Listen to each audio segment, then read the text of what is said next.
कीटोपि सुमनः संगात।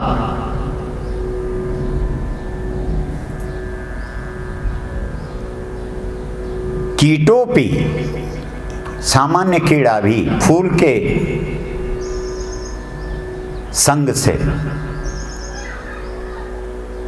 सताम बड़े बड़े सज्जनों के सिर पर आरूढ़ हो जाता है। अरे फूल है, उस पर एक कीड़ा लगा हुआ है, फूल तोड़ा और फूल के साथ साथ कीड़ा भी चढ़ गया। किसी सज्जन पर चढ़ा दिया नो फूल या प्रतिमा पे रख दिया, तो किसके संग? कीटोपि सुमनः संगात। कीड़ा भी फूल के संग से कहां पहुंच गया? वहां जाने लायक था? भगवान के दिव्य विग्रह के सिर के ऊपर या संत के सिर के ऊपर? संग। तुलसी जी ने रामचरितमानस में लिखा है, जीवन में एक चीज से बहुत बचना। नर कपड़न को डरत है, नरक पड़न को नाहि। मनुष्य कपड़े को डरता है, नर कपड़न को कपड़े के लिए डरता है, नरक पड़न को नाहि, लेकिन नरक पड़ने के लिए नहीं डरता है। फिर भी व्यक्ति नरक पड़ने के लिए भले ही डरे, ना भी डरे तब भी चल जाएगा, लेकिन बरु भलवास नरक करदाता ताता, दुष्ट संग जनित देह विधाता। नरक व्यक्ति को मिल जाए तो कोई बात नहीं,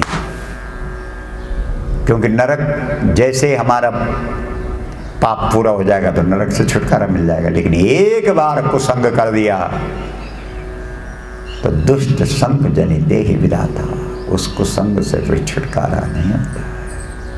ये तुलसी की चौपाई।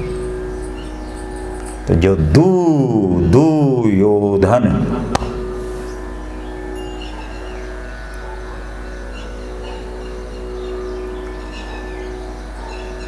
गुरु द्रोण द्रुपद, ये ध्रुव दुष्ट संग जनि देहि विधाता, बरभल वास नरक करता था। नरक मिल जाए चल जाएगा, छुटकारा मिल जाएगा, लेकिन कुसंग कर दिया तो वहां से छुटकारा नहीं मिलता है। तो जो दुर्योधन का संग था, उस संग का प्रतिफल था कि रात के अंधेरे में जाकर के द्रौपदी 5 पुत्रों की हत्या।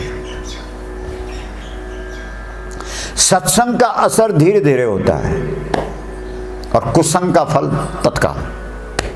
उसका असर प्रभाव, फल नहीं, प्रभाव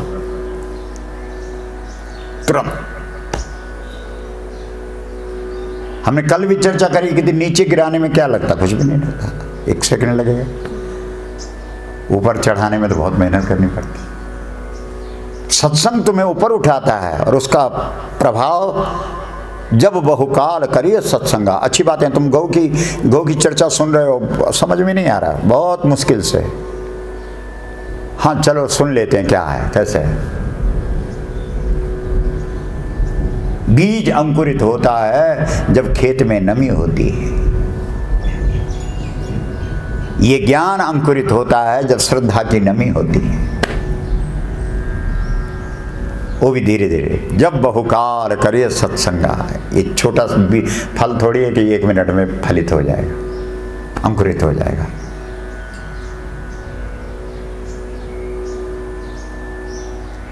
गेहूं का बीज 2-4 दिन में अंकुरित हो जाता है, लेकिन आम का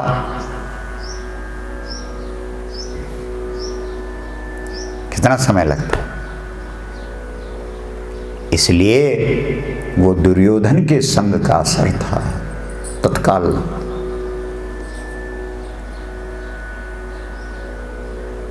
और ये चिरकाल तक बना रहेगा, जो हट किया था बचपन में। किस चीज के लिए?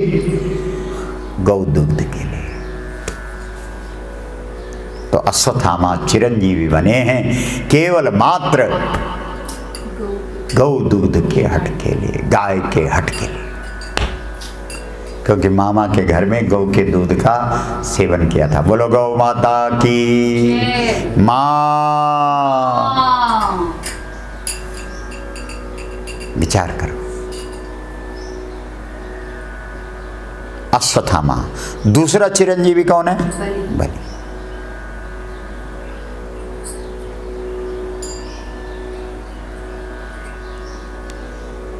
गौ दूध के हट के कारण, गब्य के हट के कारण अगला चिरंजीवी हो गया।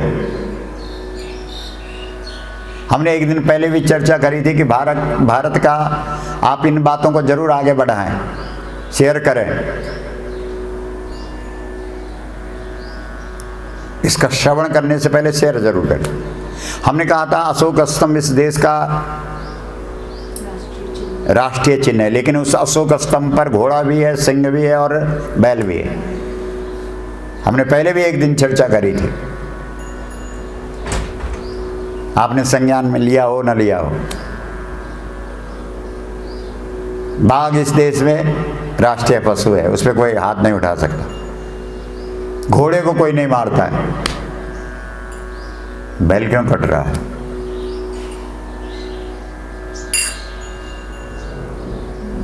क्या भारत के राष्ट्रीय चिन्ह का अपमान किया जा सकता है? राष्ट्रीय ध्वज का अपमान हो सकता है? राष्ट्रीय गान का अपमान हो सकता है? राष्ट्रीय गीत का अपमान हो सकता है? राष्ट्रभाषा का अपमान हो सकता है? अब कानूनन हिंदी राष्ट्रभाषा हो ना हो भगवान जाने,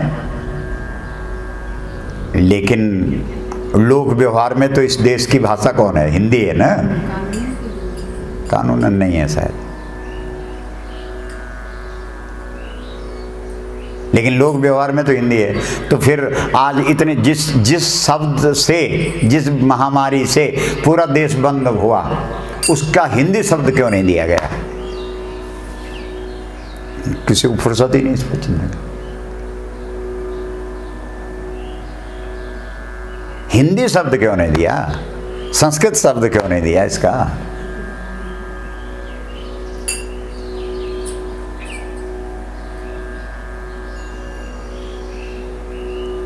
कोरोना कोरोना कोरोना ऐसे क्यों नहीं बोला? महामारी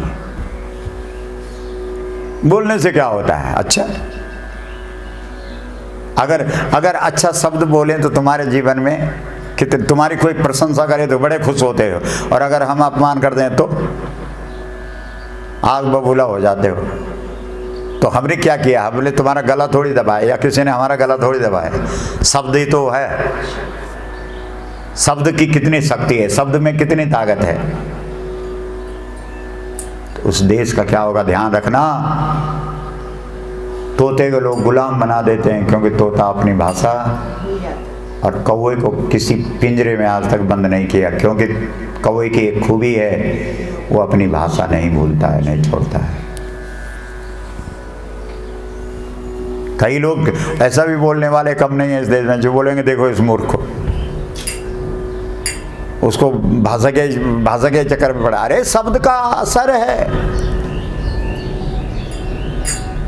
महामारी को दूर करने के लिए इस देश में महागौरी है।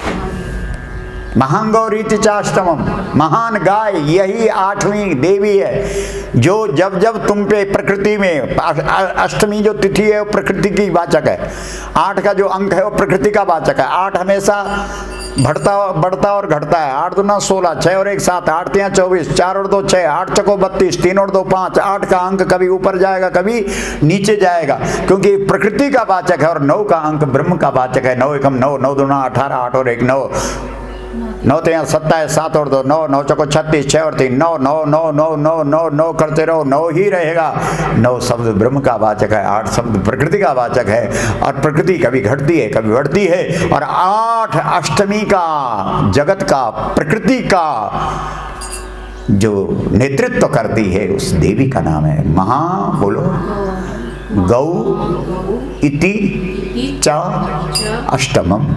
यही प्रकृति की 8वीं देवी है। कौन? प्रकृति में जब जब महामारी आवे, परेशानी आवे, व्याधि आवे, संकट आवे, बेचैनी आवे, तो उस महामारी से बचाने वाली महागौरी है। बोलो गौ माता की मां।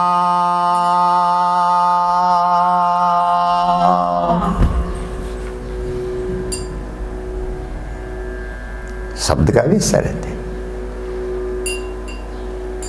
शब्द शास्त्र तो गया ना। अब तो अचंभे में लोग लेते हैं कि हाँ भाई ओंकार का क्या असर होता है। कुछ कुछ लोग बेचारे अच्छे सुबुद्धि के लोग वो प्रयोग करते रहते हैं, अन्वेषण करते रहते हैं, खोज करते रहते हैं। बोला ओंकार शब्द, गायत्री मंत्र, महामंत्र, कलि संतरण उपनिषद, कलह के त्रास से मिटाने वाली औषधि भगवत नाम। वो शब्द जो तुम्हारे यहाँ कलह को शांत कर देते हैं, वो शब्द जो कलह को मिटाने में क्षमता रखते हैं। हमारे यहाँ श्री कृष्ण गाय के पीछे ही बांसुरी क्यों बजा रहे हैं? और किसी को बांसुरी क्यों नहीं बजवाई? और जगह बांसुरी क्यों नहीं बजाई? मथुरा में जाकर के श्री कृष्ण ने बांसुरी क्यों नहीं बजाई? द्वारिका में जाकर के बांसुरी क्यों नहीं बजाई? वृंदावन में ही बांसुरी क्यों बजाई? लेकिन मनोरंजन का साधन बना दिया। अरे वृंदावन गौएं हैं और गौओं के पीछे ही चैन की बांसुरी बजती है, शांति प्राप्त होती है। वो तरंगें गौओं के पीछे ही मिलती हैं जो तुम्हारे मन को शांत कर देती है। ये अभिप्राय है। इसलिए शब्द का भी तो असर है, शब्द का भी तो महत्व है। तो जहां जिस देश के पास अपना शब्द भी नहीं है, बताओ, इंडिया क्या होता है? भारत है हमारा देश।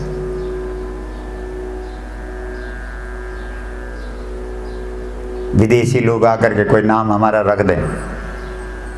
इस देश में तो दशरथ जी चाहते तो अपने आप नाम नहीं रख सकते थे राम जी का।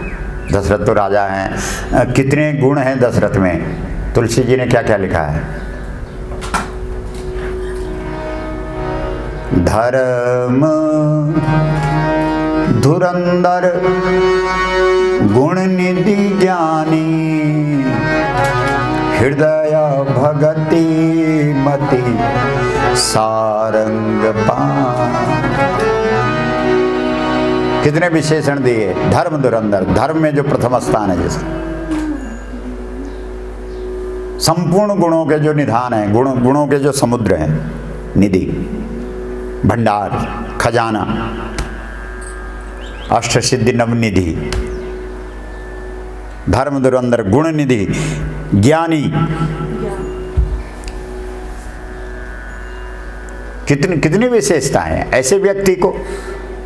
धर्म धुरंधर गुण निधि ज्ञानी, हृदय भगति, भक्ति भी है, मति सारंग पाणी, और मति अपने इष्ट में लगी हुई।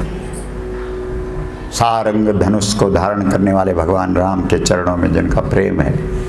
इतना बड़ा साधु, इतना बड़ा तपस्वी, इतना बड़ा ज्ञानी, इतना बड़ा राजा, इतना बड़ा कर्मनिष्ठ, धर्मनिष्ठ, गुणवान, और उनको नाम रखने के लिए, शब्द देने के लिए किसको बुलाना है? किसको बुलाया? गुरु। तो बोलो कितना महत्व है शब्द का।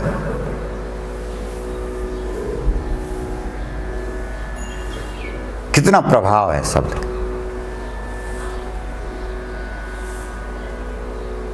इसलिए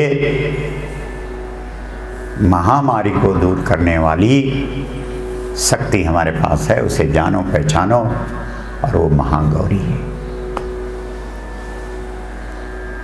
उस महागौरी से विमुख मत हुई।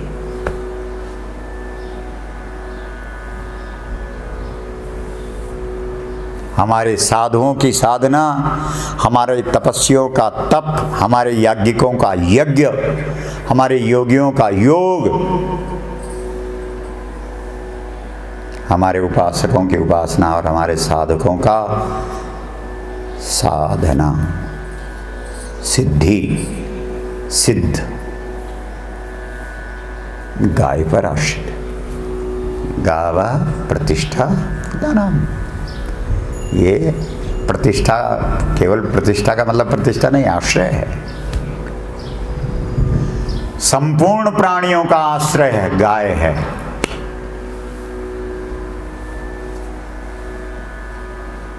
लेकिन जो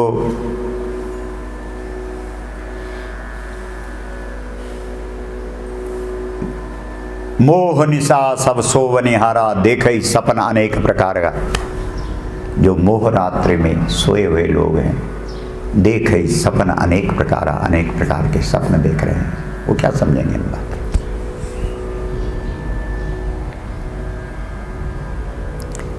दूसरे चिरंजीवी कौन है? बलि।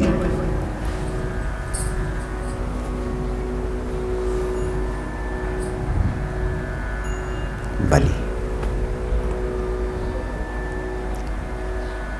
पहले चिरंजीवी से गव्य का सेवन हर माता पिता को अपने बच्चों के लिए, वही माँ की परिभाषा पर उतर रही है, वही पिता की परिभाषा पर खरा उतर रहा है, जो अपने पुत्रों के लिए गव्य का प्रबंध कर रहे हैं। ये निवेदन है हमारा।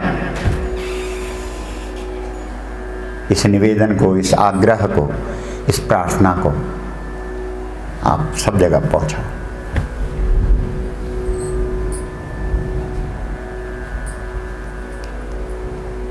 ये आग्रह करो।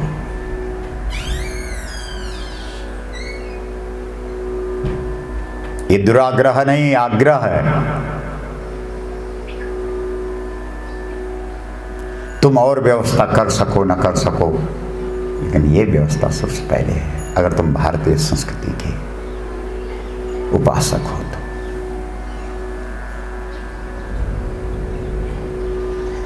हमारे पहाड़ में बोलते हैं जय की गौ वै की मौ। क्या मतलब है इसका? ऐसे ही है शब्द।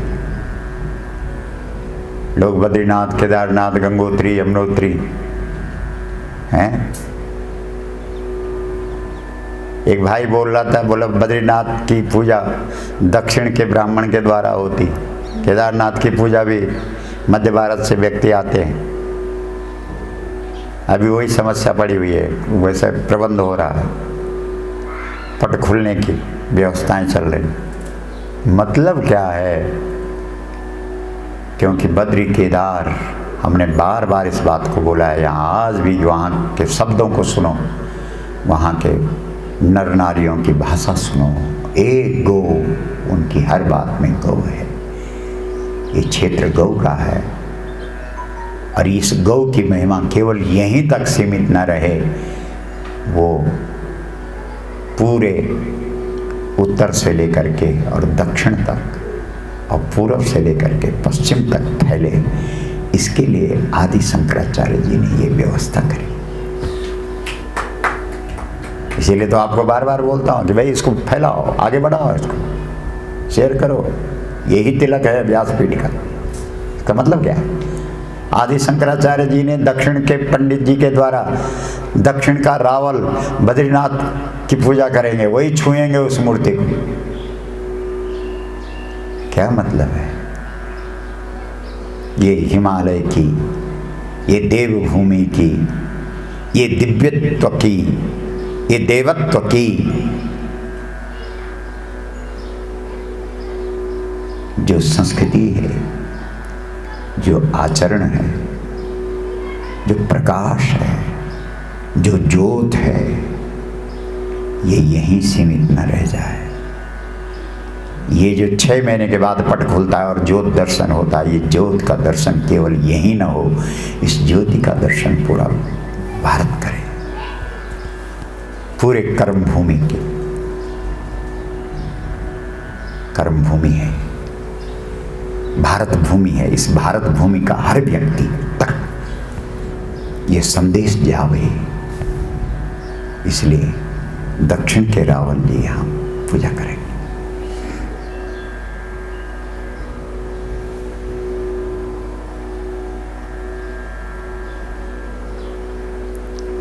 सारे जगत में लक्ष्मी अंदर है। लक्ष्मी के लिए सब हो रहा है षड्यंत्र, जो कुछ भी चल रहा है। पहले बीमारी का वायरस बना और उसके बाद औषधियां बना और फिर उस औषधि को खाए लिए बगैर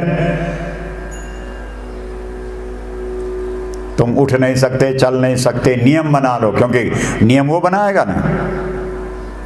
क्या खाना क्या नहीं खाना है। ये चीन वालों ने तो अपनी जड़ी बूटियों से अपनी बीमारी ठीक कर दी, लेकिन भारत वालों को WHO जो बोलेगा वो दवाई खानी है। वाह, जो हमारे ऋषि मुनियों ने पुरातन काल से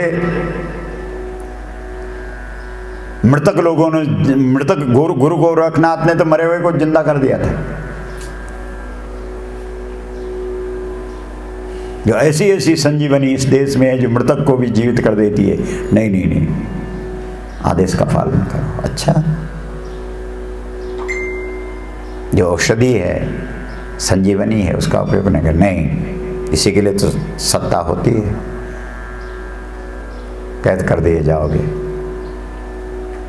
ये कोई बात बनी?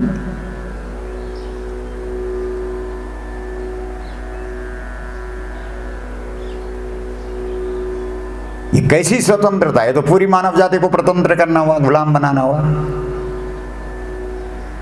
हम भारत के लोग, हम ऋषि संस्कृति के अनुरूप चलेंगे, हम पाश्चात्य उनके पिछले को क्यों बनेंगे? इसीलिए तो आदि शंकराचार्य ने कहा था कि जो आचार्य शंकर होंगे, शंकराचार्य होंगे, वो विदेश भी नहीं जाएंगे, क्योंकि ये विदेशी वायरस का संक्रमण उतना खतरनाक है जितना उनके पिछलगू बन करके और उनकी जो पद्धति है, रीति, उसका अनुसरण करना। इसलिए जागो भाई जागो। ये धेनुमानस की चर्चा, ये 25वें दिवस में जो आज चर्चा पहुंची है, ये सामान्य चर्चा मत समझना, इसको याद रखोगे, इसको विस्मरण मत करना। ये तुम्हारे जीवन की मुख्य चर्चा है।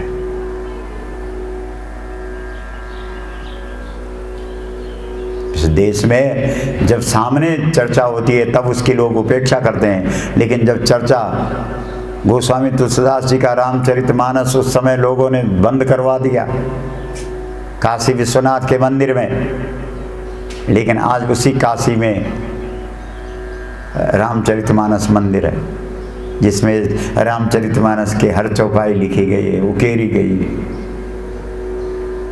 बोलो, जब व्यक्ति चला जाए तो, क्योंकि तब ये होता है कि ठीक हो गया, बस चला गया, तब क्या जा रहा है?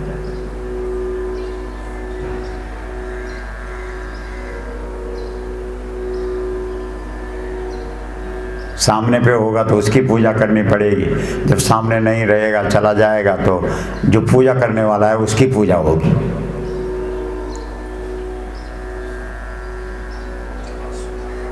इसलिए आप लोग बहुत तल्लीनता से ध्यानस्थ होकर के एक एक शब्द को बहुत तोल तोल करके तुम भी इन शब्दों को लो। और ये पीठ भी चाहता है कि तोल तोल के इन शब्दों को बोला जाए। बोलो गौ माता की माँ।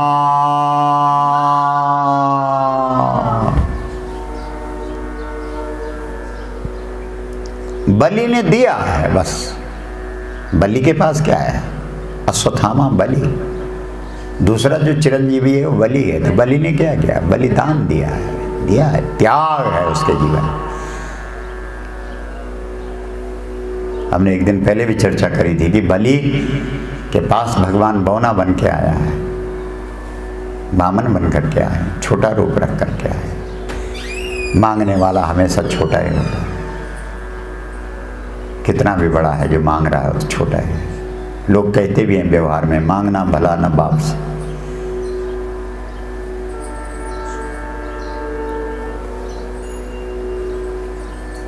मांगना ठीक नहीं।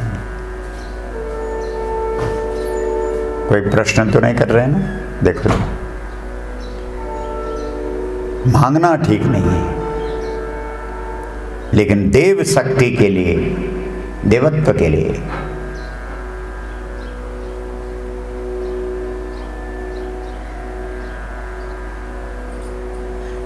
मधुरत में हाँ, क्या बोल रहे हैं मधु? धेनुकासुर की पहचान कैसे हो सकती है? धेनुकासुर की पहचान कैसे हो सकती? श्रीमद् भागवत में धेनुकासुर का प्रसंग है। मधु जी का सवाल है, ये भी बड़ी सक्रिय रहती हैं, तो सुनिए मधु जी। और सभी गौभक्त, सभी चर्चा में जुड़े हुए लोग सुने। पहले इसकी कहानी सुन लो, फिर उसके बाद थोड़ा सा उस पर व्याख्या करेंगे। कहानी ये है कि धेनुकासुर गधे के रूप में रहता है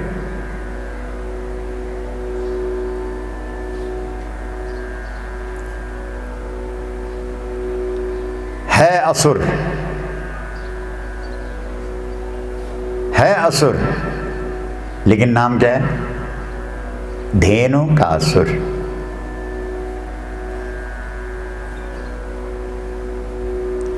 दिखाएगा दान दुनिया को, मैं बहुत बड़ा दानी हूं। क्या समझे? लेकिन संसार को कैसे गुलाम बनाया जाए और कैसे सबकी संपत्ति को हड़पा जाए, उद्देश्य ये।